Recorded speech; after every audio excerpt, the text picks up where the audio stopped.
لا إله إلا الله وحده لا شريك له ونشهد أن سيدنا وسندنا وحبيبنا ومولانا محمدا عبده ورسوله صلى الله تعالى على خير خلقه وبارك وسلم تسليما كثيرا كثيرا.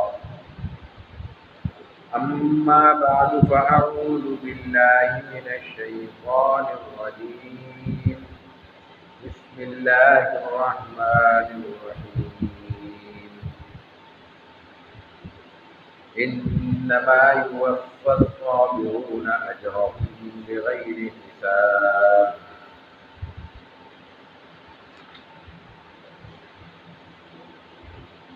وعن أبي زيد أسامة بن زيد بن حارثة مولى رسول الله صلى الله عليه وسلم وحبه وابن حبه رضي الله عنهما قال: أرسلت بنت النبي صلى الله عليه وسلم: إن ابني قد اعتبر فشهدنا، فأرسل يقرئ السلام ويقول: إن الله ما أخذ وله ما أعطى وكل شيء عنده بأجل مسمى فلتصبر ولتحتسب.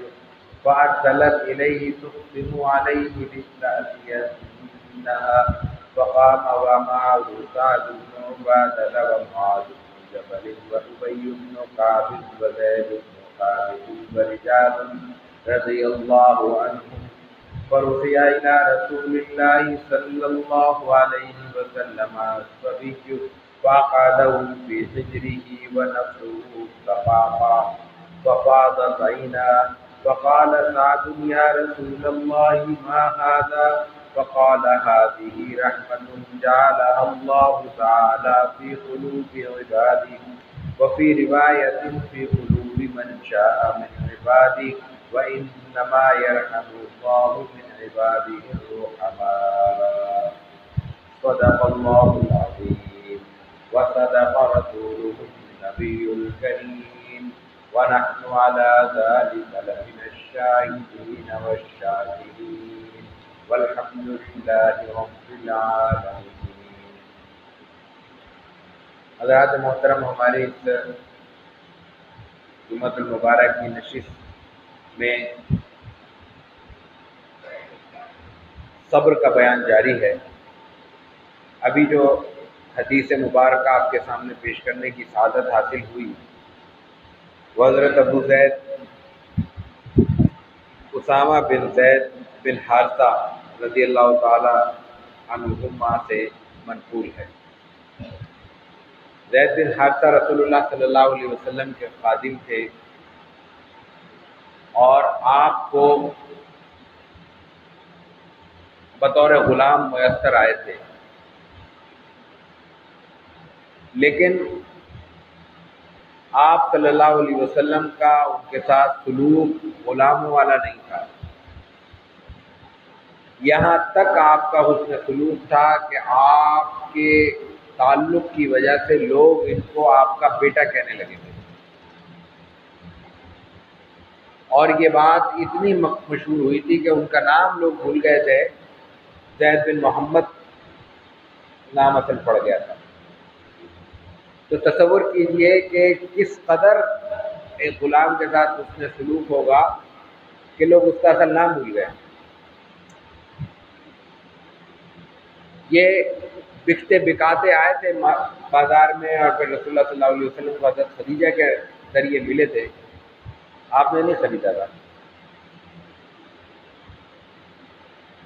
ان کے والد کو جب علم ہوا کہ میرا بیٹا ڈاکو نے اغوا کر کے مکے میں بیچ دیا ہے، تو وہ اپنے بھائی کو لے کر، یعنی زید کے والد اور چچا، رسول اللہ صلی اللہ علیہ وسلم کے پاس آئے اور اپنا مدعا بیان کیا کہ یہ ہمارا بچہ ہے، اس کو واپس کر دیں، جو رقم لینا چاہتے ہیں آپ لے لیں.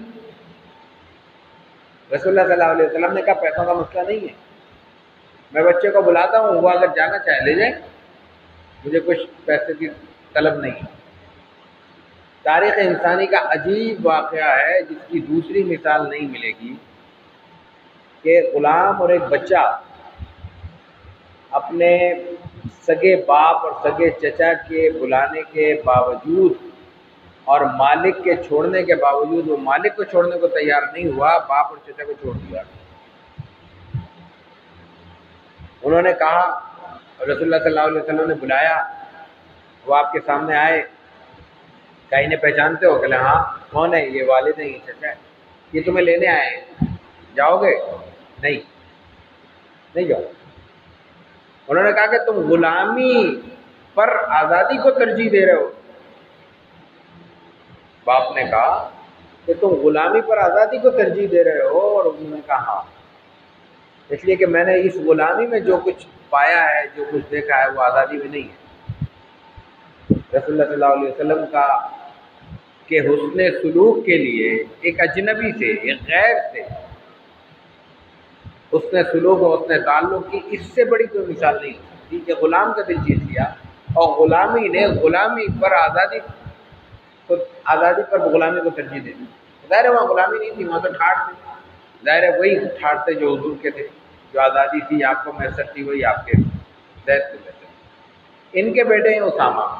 روایت کے الفاظ آگے یہ بتایا، قصہ میں نے اس لیے بیان کیا کہ روایت میں آتا ہے کہ رسول اللہ صلی اللہ علیہ وسلم کی پسندیدہ شخصیت کے پسندیدہ بیٹے، یعنی باپ سے بھی حضور کو محبت تھی، اور ان کے بیٹے سے بھی، ظاہر بیٹے سے تو اور زیادہ محبت ہوتی ہے، اولاد کی اولاد ہے۔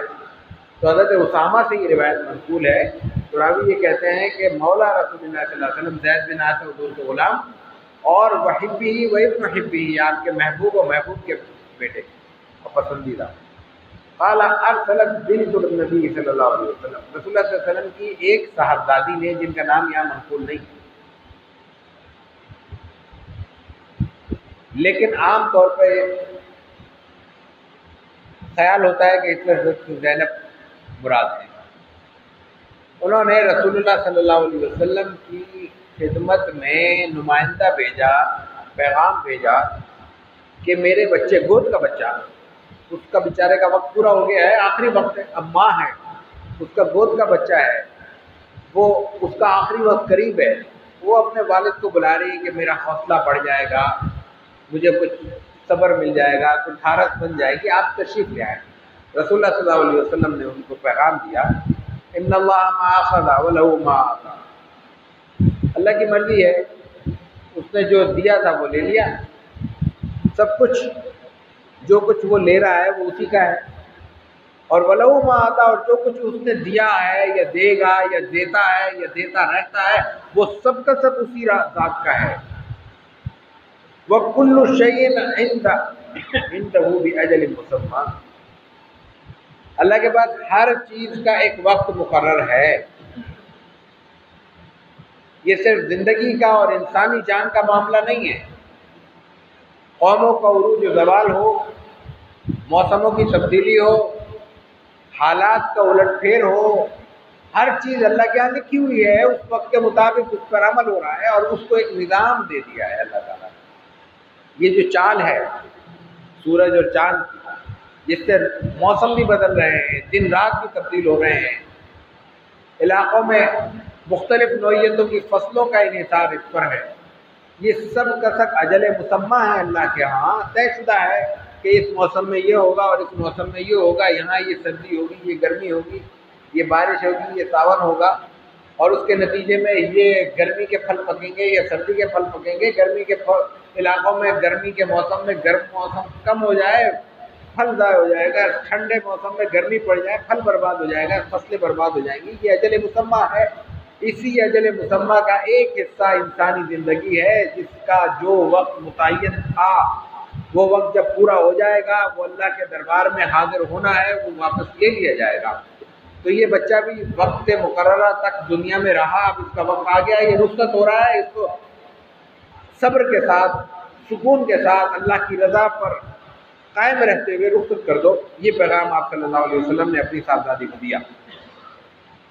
وَكُلُّ شَيْءٍ عِندَهُ بِأَجَلٍ مُّسَمًّى فَلْتَصْبِرْ وَلْتَحْتَسِبْ، صبر کرو، اپنے جذبات پہ قابو رکھو، اور وَلْتَحْتَسِبْ، تحتسب کا مفہوم ہے کہ زبان سے بھی حسبی اللہ کہو اور یقین میں بھی حسبی اللہ پیدا کرو کہ میرا سارا اعتماد، میرا سارا یقین اللہ کی ذات پر ہے، اور اس پر میں اس لیے یقین رکھتا ہوں یا رکھتی ہوں کہ اس کے نتیجے میں مجھے اس صبر کے بدلے میں اللہ تعالیٰ اجر عطا فرمائیں گے۔ فلتحتسب، یہ پیغام حضرت زینب کو، یہ جو بھی آپ کی صاحبزادی تھی کو پیغام ملا، انہوں نے اسی کیفیت میں جو ایک انسان سمجھ سکتا ہے کہ ایک ماں کی گود کا بچہ انتہائی بچپن کی کیفیت میں واپس لیا جا رہا ہو تو اس کی کیا کیفیت ہوگی، اسی کیفیت میں انہوں نے پھر پیغام بھیجا، تقسم علیہ، رسول اللہ صلی اللہ علیہ وسلم کو قسم دی کہ آپ کو اللہ کا واسطہ ہے، آپ ضرور آئے۔ جب یہ بات ہوئی تو رسول اللہ صلی اللہ علیہ وسلم کھڑے ہوئے، آپ صحابہ میں بیٹھے تھے، مصروف ہوں گے، اس لیے کہ جو انداز ہے گفتگو کا اور جو صحابہ آپ کے ساتھ جاتے ہیں پھر روانہ ہوتے ہیں، جیسا آگے روایت میں آ رہا ہے، اس سے اندازہ ہوتا ہے کہ کچھ اہم نشست تھی، مشاورت تھی، کیونکہ انتہائی جلیل القدر صحابہ کرام اس وقت وہاں موجود تھے۔ تو رسول اللہ صلی اللہ علیہ وسلم جب روانہ ہوئے، علم ہوا آپ کے ذریعے، تو صحابہ بھی آپ کے ساتھ کھڑے ہوئے۔ کون کون کھڑے ہوئے؟ سعد ابن عبادہ، انصار کے سردار ہیں، معاذ ابن جبل، انتہائی بڑے فقیہ صحابی ہیں۔ رسول اللہ صلی اللہ علیہ وسلم نے مدینہ منورہ پہنچنے کے بعد جب مواخات کرائی تھی، دو دو افراد کو بھائی بنایا تھا، تو حضرت معاذ ابن جبل انصاری ہیں، عبداللہ ابن مسعود مہاجرین میں سے ہیں، ان دونوں کو بھائی بنایا تھا۔ دونوں فقیہ تھے، وہ عمر میں زیادہ تھے، یہ عمر میں کم تھے، دونوں کو ملا کے جوڑا بنایا تھا تاکہ ایک دوسرے سے سیکھیں اور پھر آگے جا کے اس سیکھے ہوئے پر عمل کر سکیں۔ اور اس کے بعد پھر یمن کا آپ کو نگران بنا کر بھیجا تھا، وہ ایک الگ روایت ہے، الگ تفصیل ہے، کبھی آئے گی انشاءاللہ اس پہ بات کریں گے۔ تو دوسرے صحابی آپ کے ساتھ کون کھڑے ہوئے؟ معاذ ابن جبل رضی اللہ تعالی عنہ۔ تیسرے آپ کے ساتھ کھڑے ہوئے ابی ابن کعب۔ ابی ابن کعب کے لیے رسول اللہ صلی اللہ علیہ وسلم نے فرمایا اقرؤہم، مدینے میں انتہائی آخری وقت تک جو صحابہ رسول اللہ صلی اللہ علیہ وسلم سے سیکھ چکے ہیں، پڑھ چکے ہیں، جان چکے ہیں، قرآن پہ انتہائی گرفت رکھنے والے صحابہ ہیں، ان میں بھی اقرؤہم ہیں، ان سے بھی بڑے قاری ہیں، یعنی بڑے بڑے قراء مدینے کے صحابہ رسول اللہ صلی اللہ علیہ وسلم سے براہ راست قرآن سیکھنے والوں کا کیا مقابلہ ہمارا، ان میں بھی سب سے بڑے ہیں یہ ابی ابن کعب رضی اللہ تعالیٰ قرات میں، یہ ساتھ چلے ہیں۔ اور چوتھے صحابی کا نام ہے زید بن ثابت، زید بن ثابت چلے گئے۔ زید بن حارثہ کا ذکر آیا ابھی ہم نے، یہ زید بن ثابت آپ کے ساتھ چلے، ورجال اور کچھ اور لوگ، تو چار تو بڑے صحابی آپ کے ساتھ جا رہے ہیں، اس کے ساتھ کچھ اور لوگ ہیں، تو اس کا مطلب ہے کچھ مشاورت میں تھے، اس لیے آپ نے پیغام بھیج دیا تھا کہ صبر کرو۔ لیکن جب انہوں نے قسم دی اور بہت زیادہ اصرار کیا تو رسول اللہ صلی اللہ علیہ وسلم روانہ ہوئے۔ صاحبزادی ظاہر ہے کہ چھوٹا سا مدینہ تھا، آپ پہنچ گئے۔ پہنچنے کے بعد رفع الی رسول اللہ صلی اللہ علیہ وسلم سبی، وہ بچہ آپ کے پاس لایا گیا، فاقدہ فی حجری، آپ نے اس کو اپنی گود میں بٹھا لیا، لٹا لیا، ونفسہ تقعقع، آخری وقت قریب تھا، تو جان کریں کہ عالم میں جو سانس اکھڑ رہا ہوتا ہے وہ کیفیت تھی، وہ آواز آ رہی تھی، اس کو کہتے ہیں قعقع، تقعقع۔ ففاضت عیناہ، ظاہر ہے کہ نانا ہے، آپ کی بیٹی کا بچہ آپ کی گود میں ہے اور یہ عالم ہے چھوٹے سے بچے کا۔ آپ صلی اللہ علیہ وسلم کی آنکھیں بہہ پڑی، آنسو آپ کی آنکھوں سے رواں ہو گئے۔ فقال سعد بن عبادہ سنجیدہ اور سینئر صحابی ہیں، رسول اللہ صلی اللہ علیہ وسلم بار بار صبر کی تلقین فرماتے ہیں کہ بھئی کوئی بھی ایسا مسئلہ ہو تو صبر کرو، آپ کے آنکھوں سے آنسو بہہ رہے ہیں خود، تو سعد فوراً کہتے ہیں کہ یہ کیا ہے یا رسول اللہ ما ھذا، یہ آنسو کیسے آپ کی آنکھوں میں؟ اب جو بات کہی ہے وہ ہے اصل سمجھنے کی، یہ پس منظر تھا، اس پس منظر میں بھی ہمارے لیے سبق ہیں جو ہم نے جن کی طرف ہلکا سا اشارہ کیا، لیکن جو اصل بات رسول اللہ صلی اللہ علیہ وسلم نے فرمائی وہ یہ ہے جو آپ فرما رہے ہیں۔ آپ نے فرمایا